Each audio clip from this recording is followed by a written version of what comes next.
Hello and welcome to the Coaching Podcast, coaching for success in sport and business.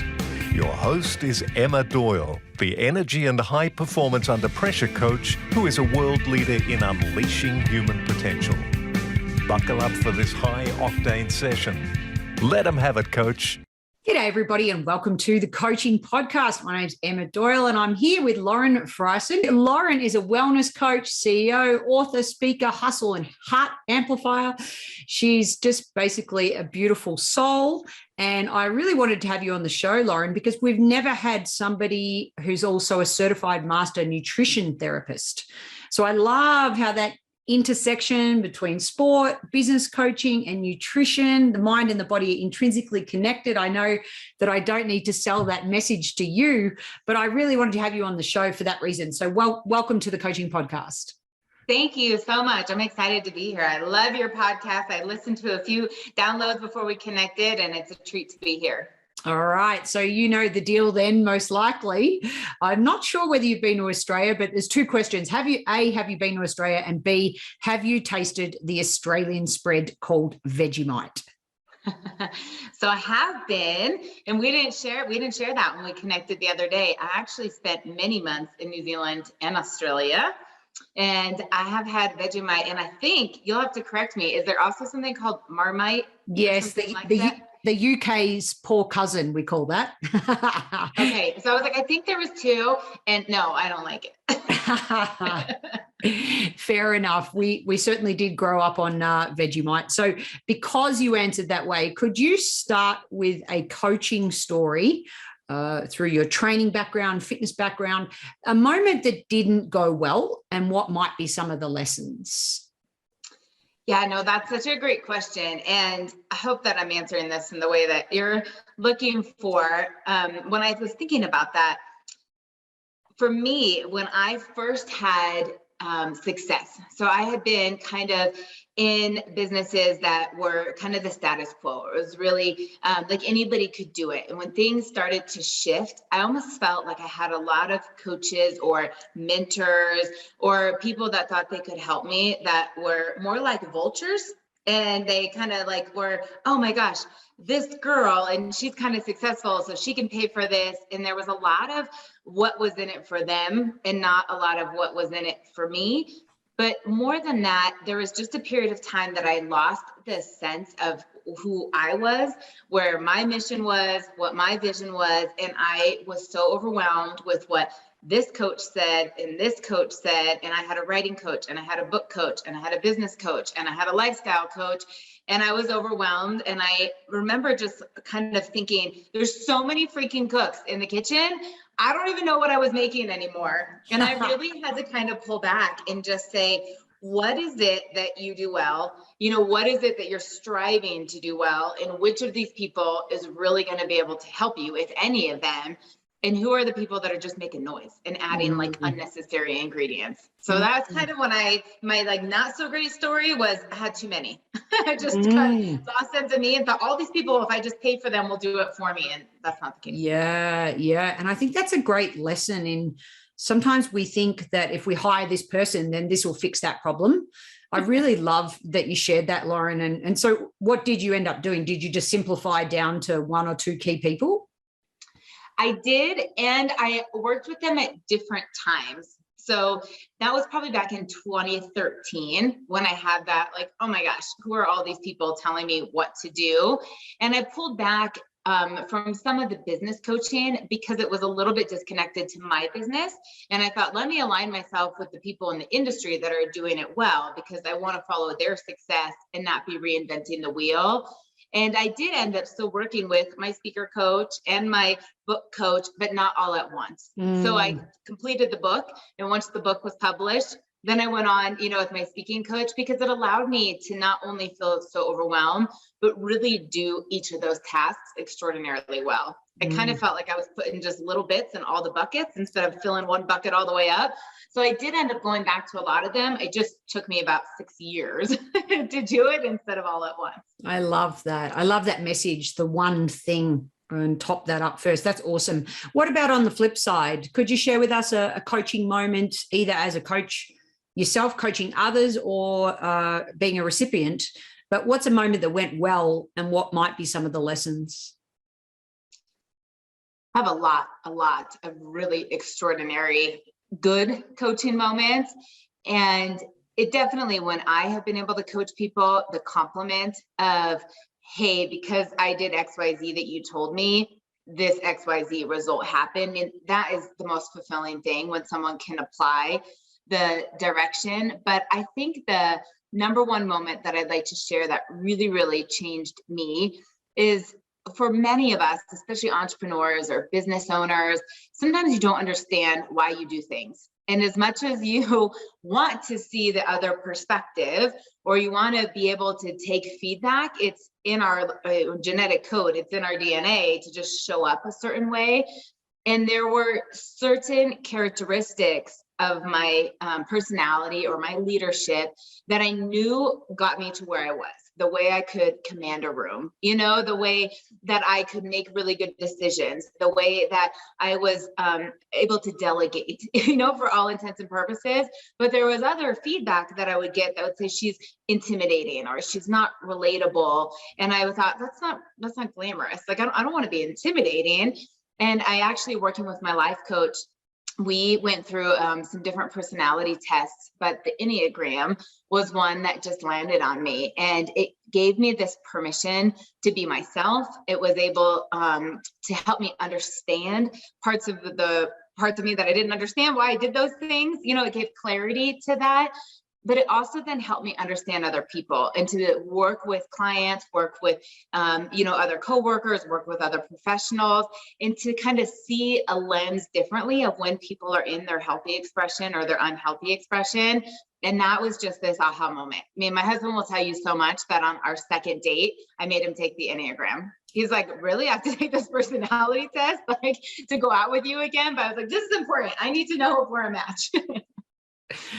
Fantastic. I think self-awareness comes to mind there, doesn't it? Just the deeper and the more congruent we are with our inner self and the outer self, the more successful that we are in our business life and in our coaching. Thank you for sharing that one.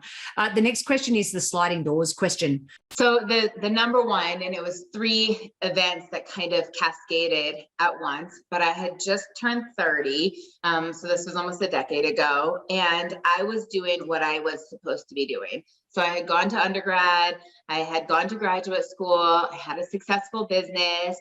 I was in a pretty mediocre relationship. I mean, nothing bad, but surely wasn't exciting. It wasn't what I thought, this is what I was going to settle down for. And everything was just okay. There wasn't a lot of vibrancy, but there wasn't necessarily a lot of hardship either, and I like to share that, but I just thought this is as good as it's going to be. This is what's supposed to happen. And my whole life went upside down in about 72 hours. And it started with, on that Friday afternoon, I paid off an extension to the IRS. So again, remember I told you I was okay. As a young entrepreneur, I wasn't very good at making quarterly payments or budgeting for that, but I was making enough money that, I would kind of file this extension and then get it paid. And so I share that because it pretty much wiped out my checking and savings account. And when I left work that day, I received a family call. We all have received one that, it's immediately bad news. And my dad had just been diagnosed with Parkinson's. And I tell that part of the story because I'm the youngest of 4 girls. And at the time, I was the only one not married. And the next event would have been the first time I felt like I couldn't call my dad for help. He kind of always rescued me, but he just had his own situation happen that I couldn't be like, bail me out again, Dad. And then on that Sunday morning, the man I was living with, who I'd recently just moved in with, we've been together many years, but we finally decided to cohabitate, and he broke up with me on the spot. I mean, I came home from teaching a spin class and he just said, I love you, but this is not going to work. And I moved the next day, and after first and last month's rent and the deposit and blah, blah, blah, I had $17 to my name in clothes in a brand new apartment. So I didn't have any furniture. I didn't have any kitchen stuff. I mean, I had gotten rid of everything when I moved in with him just a couple months prior. And I remember just sitting on this apartment floor with a broken heart, a broke bank account. And I just thought, I'm made for more. And I took at that time 100% ownership of what had happened. It was that if it's going to be, it's up to me. And right away I felt it, I knew it. And I just thought, I can't blame him. I can't blame, this illness. I can't blame the IRS. I just thought I did not work so hard and go to school for so long, and have all these dreams to be this girl. And I really just started to rebuild and reinvent and took a drastic fork in the road of everything I thought I was supposed to be doing and went after all the things I really wanted to be doing. Thank you for sharing that. And what's just because you mentioned your dad, and I know a bit of the backstory. So your TEDx talk, just for the listeners, is called? If you choose how you can live, can you choose how you die? And it's on TEDx. If you type in my name, it's actually my middle name. And I did that to protect privacy for my dad. He was really humble and modest that no one could really find out his name. But if you go to the TEDx and type in Lauren Danielle Grand Junction, if we choose how we live, can we choose how we die? You can find it. Fantastic. Thank you for that. Fantastic. No, I highly recommend it. Thank you for being vulnerable and sharing. It allows everyone on the podcast to perhaps relate and say, yeah, actually, I remember that time in my life, that sliding doors moment that really does catapult us, to the next level, doesn't it? So thank you for sharing. The next question, in 1 to a maximum of 3 words, what do you think makes a great coach? So it's a good thing you put that maximum on there, because I could have, a major list here. But the first one is integrity.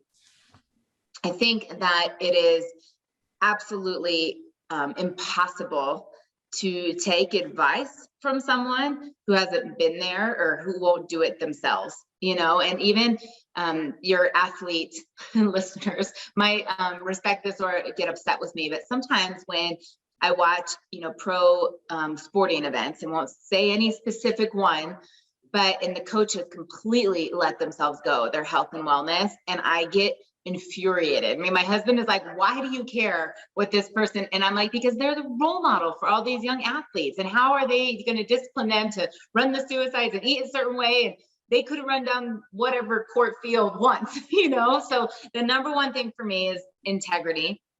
The second, and along that athlete mindset, and this is probably why you and I connect, I don't have the background you have, but I was an athlete, is resiliency. There is always going to be challenges. I mean, there's always going to be things that can take you out of the game, and to just say, okay, I got this. You get knocked down and you get back up. I mean, you have, what I believe rejection is sometimes a redirection, but there has to be something that you just say, this matters more. And I remember in a yoga class once, they read a quote that said, a man who has a why will overcome anyhow. And I think about that. And that to me is resiliency. I mean, you just are unstoppable. And the third is selfless. Can we reframe a man? Can we put in a person? Oh yeah, a woman, an individual. Yeah, I didn't say it. It was just a quote. I mean, clearly I love it, and I'm not a man. We're redirectioning the quote, if we may. There we go. I mean, but the interpretation, just this individual, if there's purpose behind what you're doing, you'll figure out a way always. And then the third is to be selfless. I think that when people coach because it's going to benefit them or because it's glamorous or something, you can really feel that. And when someone you hire, someone's coaching can really lose themselves in the service of others, just say, I'm here to make your life better. It's not about me. I'm going to do whatever it takes and go to the end of the moon and back for you. I think people feel it, and I think the results are tenfold. This podcast is very selfless, and the conversation that we had prior to this interview was very selfless. You shared with me your journey and then said, hey, what's the purpose of your podcast? Because that is how I want to share my story on the podcast. It was really selfless. And so I really appreciate that. I really, really do. Integrity, resilience, and selfless. Fantastic. Our last official question before I get to go rogue is when you meet other successful business people, entrepreneurs, I know you come across many in your work, what's that one question that you always want to ask of others? What sparks Lauren's curiosity? So there was a saying I heard at a personal development conference probably 15 years ago that said, there's no there. And the people who are really driven or really hungry and really goal oriented, that when you reach whatever you were going for in that pinnacle at the time or that goal, and you're like, what's next? There's no summit. There's just, okay, I did that. Now what else can I do? And I'm sure, Emma, with your background in tennis, after you had won a certain championship or a certain level and you said, okay, what else can I do? And you kind of test yourself. And I've been like that with fitness. I was like that, with some financial goals, and you can just dream bigger and you're building this self-confidence. But the question around it is the advice that you have, or I would like to ask somebody else, is how do you help people to keep propelling forward that don't have that innate drive? So the 1%ers get this right away. If someone who is, listening to this podcast right now and is that type of personality, that's how can I be better? How can I serve more? How can I do more? How can I give more? It doesn't have to be taught. That intrinsic motivation it's a hunger to get better and serve more is there. But for the other people that say to you, how are you always so energized? How do you always want to work? Why do you get up so early? And I'm like, why do you not? Is what I'm thinking. So what advice do you have for those who don't have it intrinsically to help them just see it and want it and be able to go after it? Which really hits at the heart of that inner motivation, doesn't it? Which is really a coach's intuition in tapping into that inner GPS of the people that we work with. I love that. And I think, from the moment we jumped on our first call, you do have this infectious energy, and you have this way about you that is, you're a go-getter. What type of people do you work with? It is often kind of a little reflection of myself. And I don't mean that to be a narcissist, but I think there's common ground, or there's things that you find that you relate to, or you can kind of align yourself with. And what I mean by that is, I think the characteristics that I always had inside of me, I'm resilient. I have unstoppable work ethic. Like, I have this burning desire to want to leave a legacy, to impact lives. I had huge dreams. My parents will tell you as a little kid, and different from my sisters, that I was a visionary. They say, you would talk about these things, and we're thinking, where did that come from? Who planted that seed in her head? And I just have this no excuses mentality. So when I listen to people professionally that fire me up, I listen to people like Gary Vaynerchuk from the Shark Tank, Mark Cuban, and these just like, they're tough and go after it. And I'm not your sob story. And, Emma, when we chatted the other day, I kind of shared this. If someone calls me and they're like, wah, wah, wah, and it's this victim mentality and it's just excuses. And I like shut down. I'm thinking, come on, like, this is not that bad. First world problems. And I want to fix it. I don't really show up naturally with a lot of empathy or sympathy. It doesn't mean I don't have it. I just always have this perspective of, come on, you've been through worse. Don't play small. That my ideal client is really people who can handle the tough love. My ideal client is the people that have that inside of them. They are dreamers. They are motivated, but they maybe chose the wrong career path, or they landed the wrong relationship, and they're just thinking, give me the tools to run on, kick my booty twice on Sunday, let's go. And that's the people that are like, what next? They do it and they go, what next? And they're just drivers and go-getters. And I think most of all, they're coachable. And I know that sounds like a strange word on a coaching podcast, but so many people say they want help, but they don't really. Now, I was a personal trainer for over 15 years, and I can't even tell you hundreds, thousands of people that came to me and said, hey, I need to lose this weight or hit this goal for a wedding, for a reunion, for something. And they didn't do it. And I would watch them self-sabotage, and just not come in and just not take that seriously. Or I would give advice and they wouldn't follow the eating program, or they had all the excuses why they wouldn't work out. But when someone was motivated to go after something they wanted to win a CrossFit competition. They wanted to improve their mile time for a half marathon. They wanted to improve their conditioning so they could be a better skier. When someone came to me so forward thinking on the next best version of themselves, like almost unanimously were successful.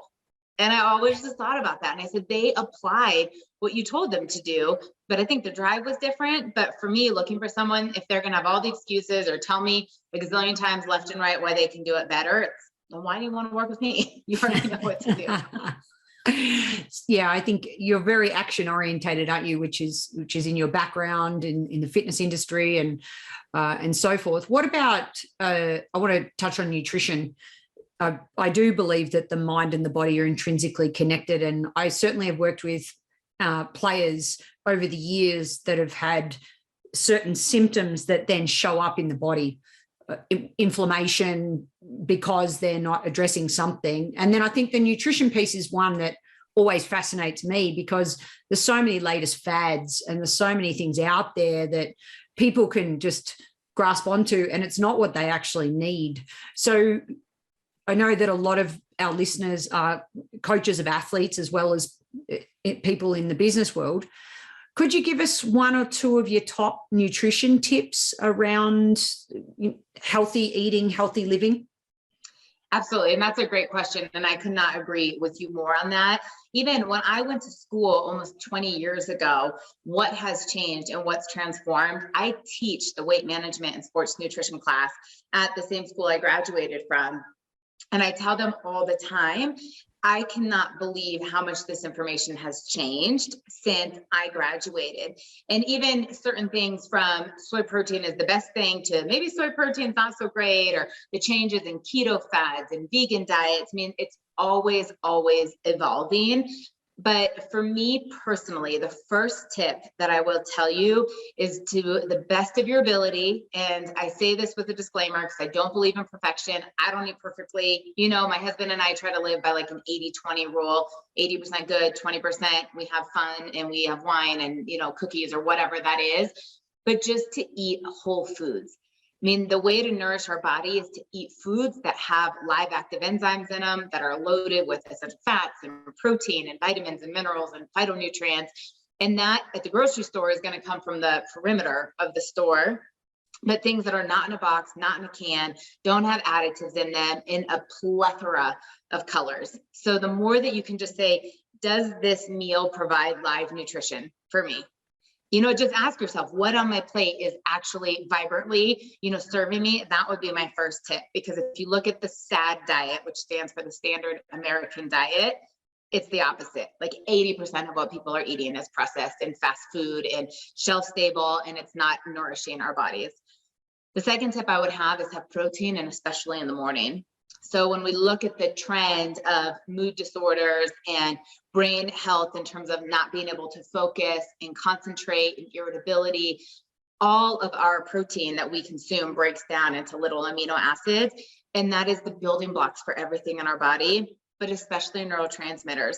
So when we think about sleep, we think about stress, we think about mood, you have to have protein. And I watch so many people today skip breakfast. And I'm not talking about people that do supported intermittent fasting, but just they're out the door and they grab a coffee and, you know, a pastry or something when they get into the office, or they're eating really carb-laden foods and not putting that in. And then I think, well, no wonder why you crash in the afternoon. No wonder why you crave coffee all day long. No wonder why you need all these energy drinks to be able to carry on or perform those activities. And when I have been able to work with people and sometimes just say, make sure you have protein in the morning, you know, like have turkey bacon, have sausage, have eggs, have a smoothie, have a shake. That is, I mean, light and their day and night differences for the majority of people. So we could talk about this all day long, but I would say have protein, especially first meal of the day, and eat your rainbow, eat whole foods. That's just really solid, sound advice. Thank you for sharing that. Because like I said, we haven't had anyone on the show, and yet it affects, doesn't it? It's all part of that triangle that is so important. So you mentioned a bit earlier being the youngest of 4 daughters, and they mentioned that you're a visionary. So your energy, where does that come from? Has it always been there?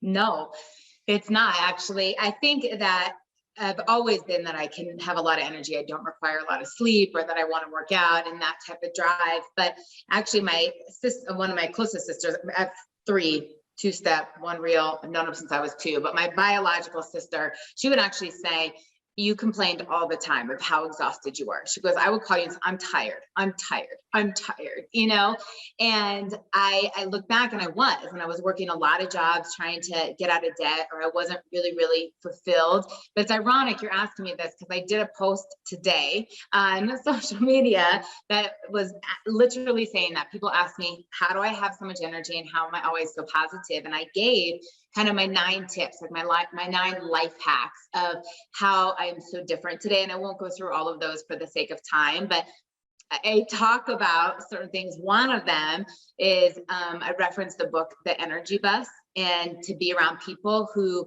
make you better, who are positive, who are uplifting, who are encouraging. And I do not spend time with energy vampires, people that just kind of suck it out of you. They're complainers, Debbie Downers.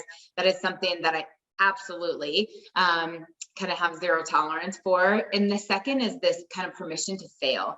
I think when I had so much pressure on myself, the fear held me back of it not being perfect. And so I couldn't take that action, like you noticed about me. And when I just said, who cares if I screw up? Doing something is better than doing nothing. And I just took that leap. I really was able to get more confidence and more fervor to keep going, because I learned along the way. And that would be the third one I would tell you, is no one learns from their successes, and we think we do because they make us feel good, but you learned in the lessons, you learned in the hardship. And so when I kept saying, I can't let this fear of it not being perfect keep me out, because when I screwed up or when things didn't go the way, then I thought, okay, this is what I need to do it better the next time, which kept that hunger going to keep being the best version of me. No, which comes back to your second quality of resilience. And I reached out to a woman who I think is a fabulous speaker yesterday, and she got on the phone and on the Zoom, I should say. And she basically said, I have made so many mistakes in my life and I want to tell you all of them. I was like, fantastic. Because it's about adding to our own coaching toolkit, isn't it? It's taking one little nugget from what you've said, eat protein in the morning, learn from our failures, that we can add to our own toolkit that makes us better coaches and better people. So, and relatable. Yes. Yeah. Get to this point, if you show up and everyone just sees the glory and not the story, they go, how the heck did they do that? And when you share those imperfections, they go, oh my gosh, if she can do it, I can do it. It puts like you on your ground on, your 2 feet on the ground, and you put your pants on the same way as everybody else. But people can really connect themselves in your story, that it becomes inspiring instead of intimidating. Yeah. And just one more comment I want to make that you brought up for me around that. So people often ask me as well, Lauren, where do I get my energy from? And it definitely relates back to, we don't want everyone's energy to be the same. So we don't want people to be like, I think you and I do have similar energies, but it's not like I want someone I'm coaching to be like Emma or like Lauren. It's energy is such an amazing word, because it gives off a signature. When I first met you, I instantly was drawn to your energy.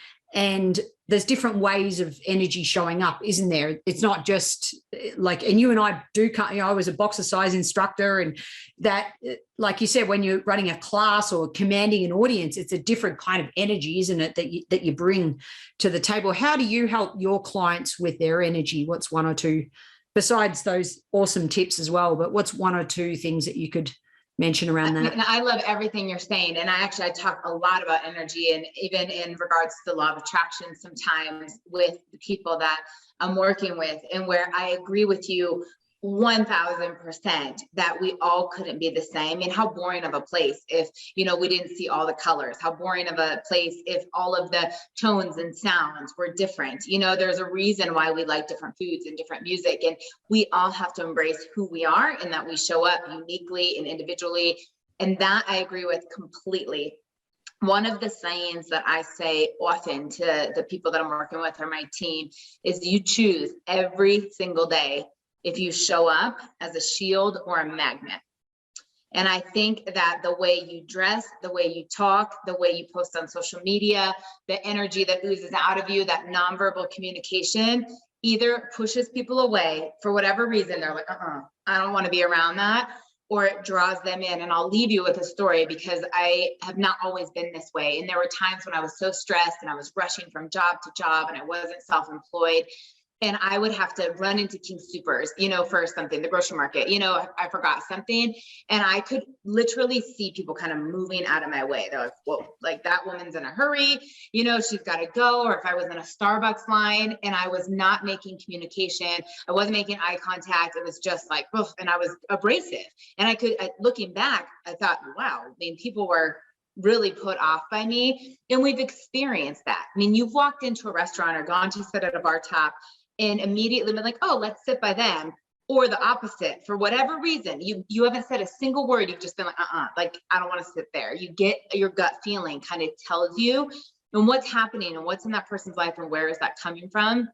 But to the contrary, when you're warm and you're welcoming and you are complimentary and you're non-judgmental and you show up with vision, with excitement, with enthusiasm, with passion, people don't have a freaking clue what you do sometimes. They just want to be around it because they're starving for that in your life. And I can't even tell you, Emma, in the last few years, since I have transformed my own life, people stop me. This happened literally last week. I was in Whole Foods and this woman took down her mask and she looked at me and I'm thinking, oh gosh, if this person talks to me, I don't know who she is. And I was trying to remember how I could have known her.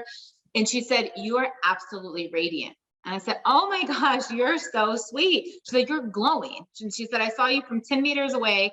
And I just wanted to say hi and introduce myself. We ended up chatting. She's in fitness. She came to my Galentine's party 2 nights later. And she will end up, I'm sure, in my business. But I was telling another client that, and I said, that's how you show up. When you are congruent and you're positive and you put that energy out that you're a magnet, it's that you will have people drop into your life. You will have people reach out to you. It's that flow of abundance. People just come because they want to be what you're doing, even if it's not the same energy. And the opposite, if it's negativity, if it's scarcity, if it's judgment, if it's defensiveness, you could work hard all day long and you'll never get a client because people can breathe it, they can smell it, they can feel it, and they want nothing to do with it. I think you just summarized coaching. The essence of coaching. Great coaches have an energy around them and people want to be coached by them. I think you hit the nail on the head. And despite having a degree in criminology and an author of Why Can't is a 4-letter word, and get off the curb from flight or fight to activated achiever, I think that is the note that we will finish this podcast on because the energy was electrifying. A fantastic story. I'm so glad I reached out to you, and I hadn't seen you speak before, but when we connected on that first conversation, you are someone that I would like to be around and keep in my life. We're both Denver girls or Colorado people now. And you're a magnet and you're just a breath of fresh air, full of integrity, resilience, and completely selfless. And I just want to thank you for being on the Coaching Podcast.